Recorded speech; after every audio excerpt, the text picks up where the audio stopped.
Hi everyone, welcome to Ship Talk. My name is Nathan, Marketing Director here at Logistic, where we help businesses control and reduce shipping costs. And today I'm joined by Logistic's Corporate Director of Parcel Rate Services, Brian. Brian, what's up? What's up, Nate? How you doing today? Doing well. And the reason why we're here is to talk about upcoming FedEx surcharges. Seems like we talk about this pretty often. Yeah, we do. Or this year at least, in the last with everything that was going on last year for sure, yeah. Lots of changes. Okay, so on that note, what are some of the changes to FedEx surcharges that shippers should be aware of? So at the beginning of the year, FedEx announced some peak season surcharges that they were going to implement at the beginning of the year. So they went ahead and did that. And then they just recently announced the week before last, on June 21st, I believe it is, they're implementing some increases to those surcharges. So things like the residential surcharge for high volume residential shippers, along with some of the size and weight related surcharges that are already in place. They're increasing the peak surcharges on those, so like additional handling and also an oversize as well. So something that shippers want to absolutely take notice of, and if they can, if they don't have a partner like us, is to figure out what the actual impact is before it happens, to see if they need to change anything as far as the way they're billing their customers, or if they're just going to eat the cost, or if they want to go back to the carrier and basically complain about it and see if there's anything that FedEx will do. Okay, so we're focused on FedEx right now because they already made an announcement. Right. Do you expect UPS to follow suit? We do, and as of right now, they've got about another week and a half to announce something, which we're expecting that they will, just because why not?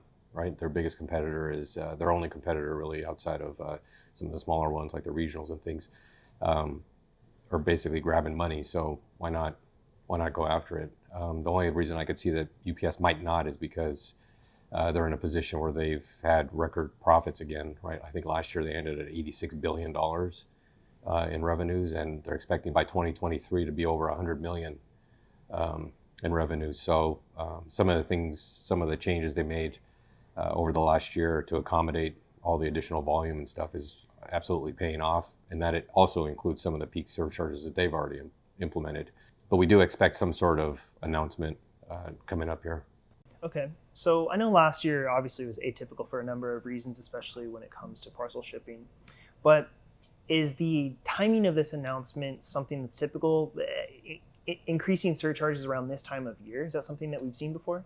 No, it's well, we have seen them change. A couple years ago, they made some changes to some of the, I think it was size related, like additional handling rules, and some of those things. That was a few years ago. It's not typical that they announce something in the middle of the year.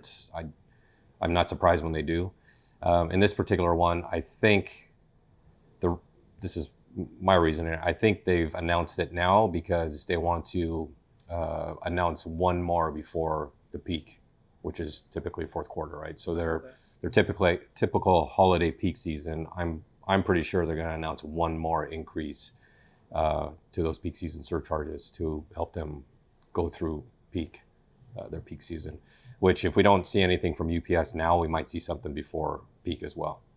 Okay, so I know you've explained that pretty much all peak surcharges have been increased. Right. Is there any single one that jumps out to you that may have the biggest impact on businesses that ship?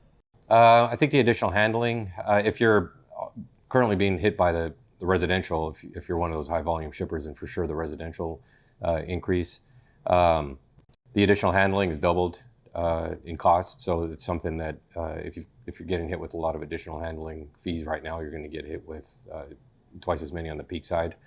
So it's probably the peak, and then the additional handling, along with the oversize peak surcharge as well. I think those are the ones, if you're not being hit by the residential, if you've got some heavy packages or large packages that are considered oversized or getting hit with additional handling, then you definitely want to keep an eye on those. Brian, thanks for the insight. I know these surcharges like this constant evolution. Things are constantly changing with FedEx and UPS and both. Yeah, so it's crazy. We always got to keep our finger on the pulse with that kind of stuff. So Thanks for joining me today. Appreciate it. Absolutely. Yep. For more information on how you can join thousands of other shippers to control and reduce shipping costs, go to logistic.com. That's www.logistic.com. Create your free Logistic account today and send cost packing. Until next time, take care.